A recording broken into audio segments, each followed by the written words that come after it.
batela mikombo. Yahweh, Yahweh, bénissa mikombo. Yahweh, Yahweh, batela mikombo.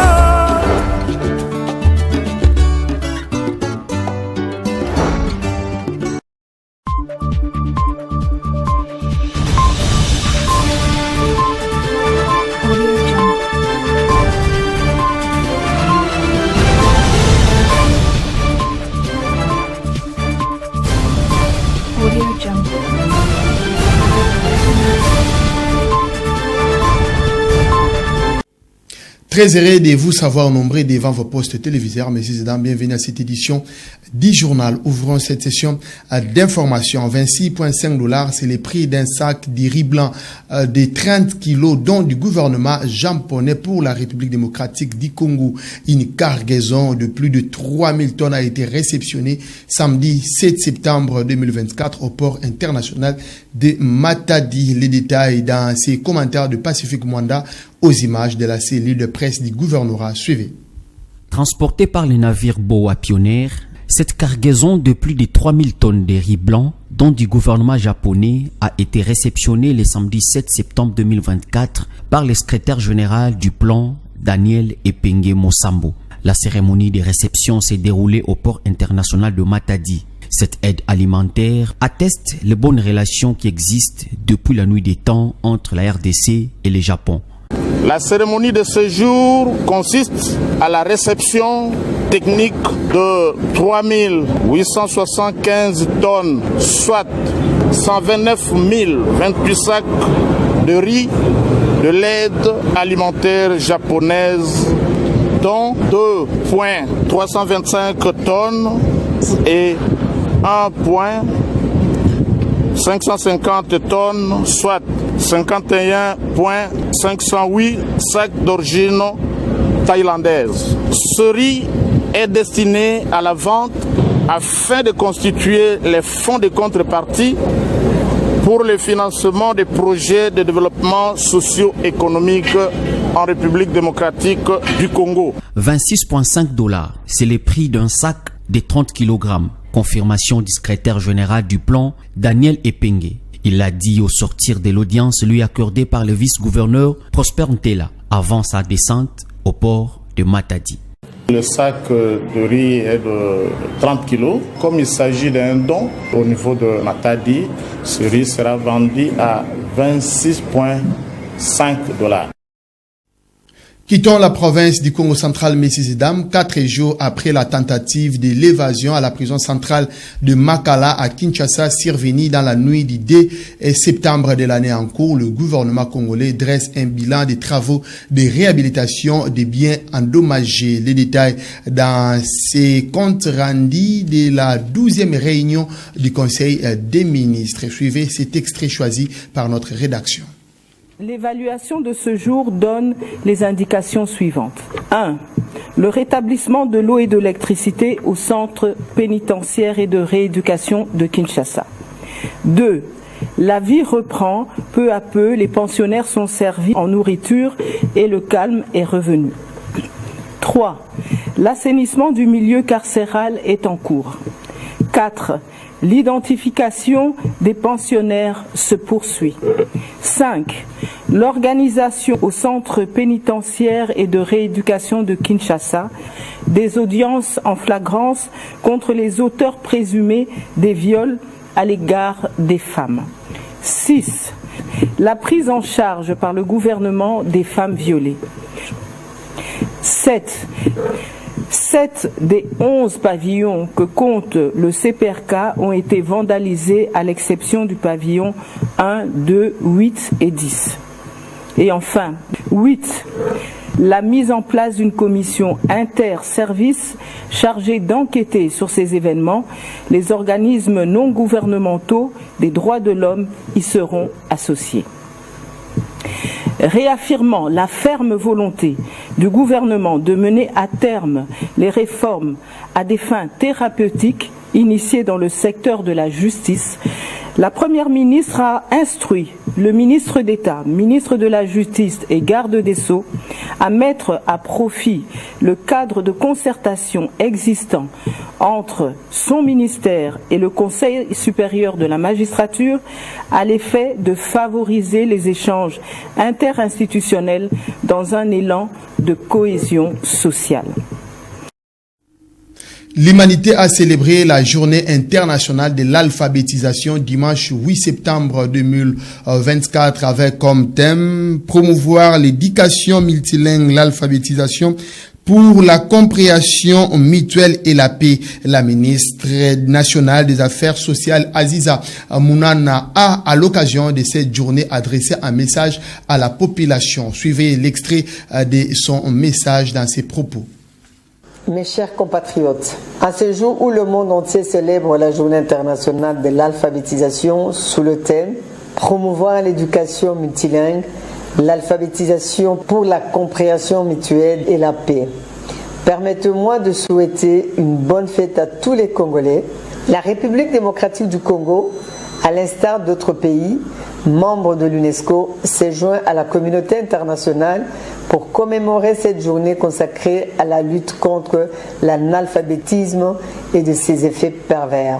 Par cette commémoration, notre pays répond à son engagement, notamment celui de mettre en pratique les différentes résolutions prises par la communauté internationale en vue d'éradiquer ce fléau qu'est l'analphabétisme. En effet, l'alphabétisation est un droit qui autonomise et favorise une culture de paix durable, fondée sur le respect de l'égalité, l'état de droit, la solidarité et la justice. Cette journée internationale de l'alphabétisation 2024 est l'occasion de joindre nos efforts pour accélérer le progrès vers la réalisation de l'objectif de développement durable 4 qui stipule assurer l'accès de tous à une éducation de qualité sur un pied d'égalité et promouvoir les possibilités d'apprentissage tout au long de la vie. C'est dans cette perspective que notre gouvernement, par le biais du ministère des Affaires sociales, Action humanitaire et solidarité nationale, ne ménage aucun effort pour développer avec les acteurs tant étatiques que non étatiques les programmes d'alphabétisation au profit de nos populations. Pour arriver à réduire progressivement l'analphabétisme, mon ministère a entrepris un certain nombre d'actions.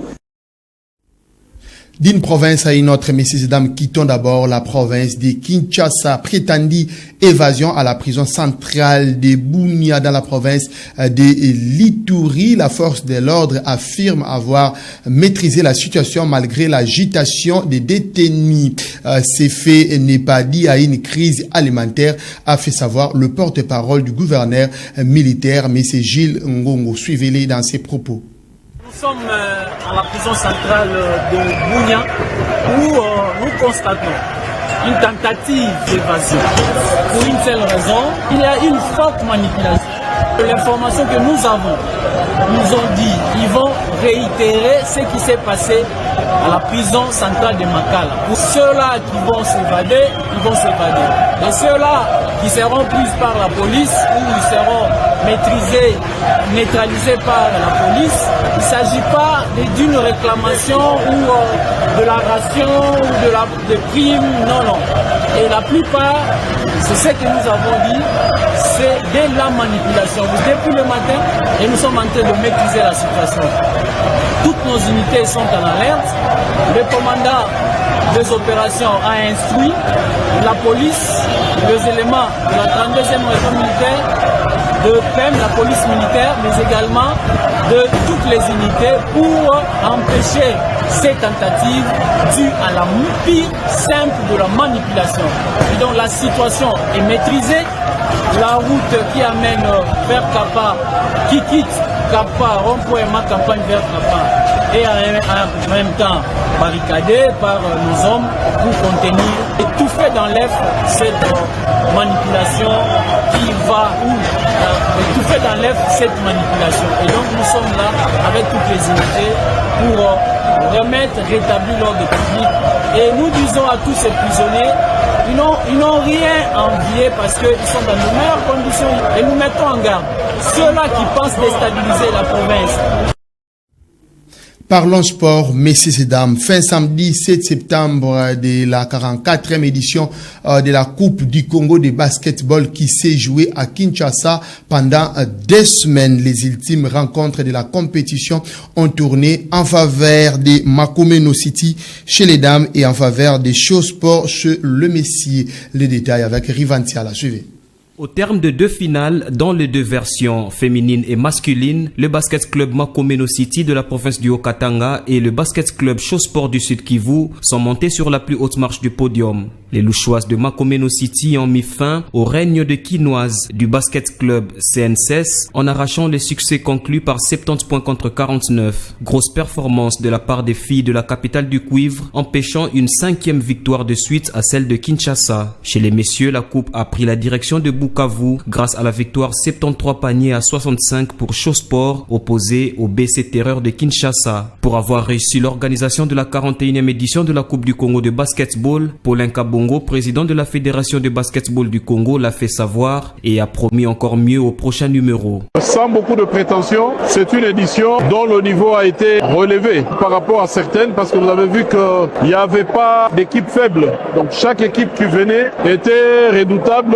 Sincèrement, on n'attendait pas forcément ces équipes en finale. C'est pour dire que nous avons un bon niveau et nous allons voir comment améliorer encore la formule de la coupe pour la rendre beaucoup plus compétitive prochaine.